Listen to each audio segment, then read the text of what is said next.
नमस्कार दोस्तों, स्वागत है आपका हमारे चैनल लर्न एंड ग्रो में। आज हम बात करेंगे एलोंगेशन ऑफ बार की एक प्रॉब्लम के बारे में। यहाँ पर हम एक स्टेप बार लेंगे, उसकी एक प्रॉब्लम को डिस्कस करेंगे। तो चलिए यहाँ पर एक बार ले लेते हैं। यहाँ से इस तरह से हमें एक स्टेप्ड बार दी गई है और यहाँ पर इसकी जो डायमेंशन है वो हमें दी गई है। जैसे यहाँ से यहाँ तक इसकी लेंथ दी गई है 700 mm, यहाँ से यहाँ तक ये 400 mm इसकी लेंथ दी गई है और यहाँ पर ये जो साइड दी गई है 50 mm है, यहाँ से यहाँ तक एक जो बार है और जो दूसरी बार है यहाँ पर हमें 20 mm की दी गई है। दोनों जो ये स्टेप्ड बार है डिफरेंट मटेरियल की बनी हुई है। तो यहाँ पर जो इनकी थिकनेस है वो सेम है, लेकिन 10 mm यानी कि इस बार की भी थिकनेस सेम है और इस बार की भी थिकनेस सेम है, अलग अलग मटेरियल की बनी हुई है। और यहाँ पर जो डाटा हमें गिवन है वो क्या है अभी देख लेते हैं। इसको हमने एक तरह से टेंसाइल लोड दिया है, यानी कि दोनों तरफ से इसको एक मशीन में डालकर जो है लोड दिया गया है, इसको खींचा गया है। तो यहाँ पर गिवन डाटा क्या है हमारे पास, जो लोड है वो 20 किलो न्यूटन है, यानी कि पी की वैल्यू हमें दी गई है। जो यंग मॉडुलस है मटेरियल 1 का, जो फर्स्ट स्टेप है एक तरह से, वो है 4 × 10⁵ न्यूटन पर mm स्क्वायर। और जो यंग मॉडुलस है मटेरियल सेकंड का, वो हमें 6 × 10⁵ न्यूटन पर mm स्क्वायर दिया गया है। और thickness of the both material जो है हमें 10 mm दी गई है, ये डाटा है। और total extension of the bar हमें निकालनी है, तो ये चीज़ हमें निकालनी है। तो सबसे पहले हमें क्या करना पड़ेगा, अब देखिए ये रेक्टेंगुलर बार है हमारे पास एक तरह से, तो इसके पहले हम एरिया हमें निकालना पड़ेगा। तो पहले हम निकाल लेते हैं एरिया।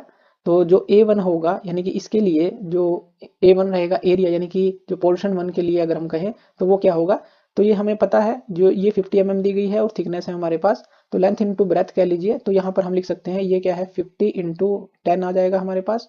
और यहाँ पर ये क्या आ गया हमारे पास 500 mm का स्क्वायर, A1 आ गया इसके लिए। इसी तरह से हमें क्या निकालना है, A2 निकालना है। तो यहाँ पर 20 है एक साइड और एक साइड 10 है, तो यहाँ पर ये क्या आ जाएगा 20 × 10, यानी कि ये क्या आ गया हमारे पास 200 mm का स्क्वायर आ गया।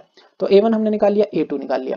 क्योंकि जो एक्सटेंशन का फॉर्मूला होता है हमारे पास वो क्या होता है, डेल इक्वल टू PL/AE, ये फॉर्मूला होता है। यहाँ पर एरिया हमें चाहिए, E की वैल्यू हमें दी गई है और यहाँ पर जो P है वो भी हमें दिया गया है, लेंथ भी हमारे पास है, तो इसलिए हमने ये एरिया निकाल लिया। तो पोर्शन 1 जो है उसके लिए एक्सटेंशन निकाल लेते हैं कि कितनी एक्सटेंशन इसके अंदर आई है। PL1A1E1 इसके लिए फॉर्मूला रहेगा। अब P की वैल्यू क्या है, जो हमारे पास दी गई है लोड, यानी कि 20 किलो न्यूटन है, तो 20 हो गया। L1 कितना है, यानी कि यहाँ से यहाँ तक पोर्शन 1 के लिए जो लेंथ है वो कितनी है हमारे पास 700 है। और यहाँ पर ये किलो न्यूटन है, ध्यान रखना है। तो यहाँ पर जो 10⁻³ हम करेंगे 20 के साथ, क्योंकि हम इसको न्यूटन में लिखेंगे। तो 20 × 10⁻³ करेंगे, पहले न्यूटन में कन्वर्ट करेंगे। फिर ये L1 हो गया हमारे पास, ये क्या हो गया 700 डिवाइड में ये A1E1, यानी कि जो A1 हमने एरिया निकाला है ये क्या है हमारे पास 500। और जो E1 यानी कि यंग मॉडुलस जो है मटेरियल 1 के लिए 4 × 10⁵ है, 4 × 10⁵। तो ये जो है हम इसको सोल्व कर लेंगे। इसको सोल्व ऐसे कर सकते हैं हम, जैसे 4 5 यहाँ पर 20 आ गया, यहाँ से कट करेंगे ये क्या आ गया 100, ये 2 0 इससे कट हो जाएंगे, ये 7 रह जाएगा। यानी कि 7 इंटू क्या रह गया हमारे पास 10⁻³ रह गई, ऊपर देखें। और नीचे हमारे पास ये क्या रह गया, अगर इसको देखें तो ये हमारे पास रह गया 10⁻5 नीचे बस। तो यहाँ पर ये क्या आ जाएगा, एक तरह से 0.07 mm आ जाएगा हमारे पास, जो कि एक्सटेंशन ऑफ पोर्शन 1 है। तो ये हमने सोल्व कर लिया। दूसरा जो एक्सटेंशन जो आएगी पोर्शन सेकंड के अंदर, यानी कि इसके अंदर, तो यहाँ पर ये क्या है, P हमारे पास 20 ही है, 20 × 10⁻³। जो L2 रहेगी ये क्या है 400 है हमारे पास। और डिवाइड के अंदर अब ये A2 क्या है हमारे पास 200 है, तो यहाँ पर ये 200 ले लेंगे। और E2 क्या है, यानी कि young modulus of material second के लिए 6 × 10⁻5, 6 × 10⁻5 ये आ गया। इसको सोल्व कर लेंगे हम। यहाँ पर देखिए 20 यहाँ पर कट करेगा तो यहाँ पर क्या आ जाएगा 10 आ जाएगा, और यहाँ से एक 0 कैंसिल आउट कर देते हैं हम। तो अब यहाँ पर ऊपर क्या आ गया हमारे पास, अगर देखें तो यहाँ से भी कट कर सकते हैं, जैसे 220 हो गया और 2 3 6 हो गया। तो उसके बाद यहाँ पर क्या आ गया हमारे पास 20 × 10⁻³ आ गया, ऊपर देखें। और यहाँ पर 3 × 10⁻5 आ गया। इसको फर्दर सोल्व करेंगे तो क्या आएगा, 20 को 3 से डिवाइड करेंगे तो ये आ जाएगा 6.66। और यहाँ पर क्या है 10⁻3 और डिवाइड में क्या रह गया 10⁻5।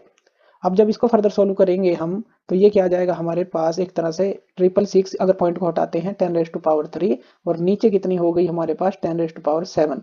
अब ये 3 है ये 7 है, यानी कि 10⁻4 हो गई नीचे, यानी कि 666 और डिवाइड में 10⁻4, और ये हमारे पास क्या आ जाएगा 0.06 आ जाएगा। जब हम यहाँ पर अप्लाई करेंगे इसको, यानी कि 1 2 3 4 के बाद पॉइंट लगेगा, तो ये 0.06 mm आ गया। तो इसके लिए हमारे पास ये आ गया और इसके लिए आ गया 0.06 mm। अब जो टोटल एक्सटेंशन ऑफ बार है वो क्या आ जाएगी 0.06 प्लस 0.07, और ये क्या आ जाएगी हमारे पास 0.13 mm। तो ये जो है हमारे पास आंसर रहेगा total extension of the bar जो आई। तो इस तरह के क्वेश्चन को हम इस तरह से सोल्व कर सकते हैं। तो थैंक यू वीडियो देखने के लिए, और इसी तरह की वीडियोस के लिए आप हमारे चैनल लर्न एंड ग्रो पे हमें सब्सक्राइब कर सकते हैं। धन्यवाद।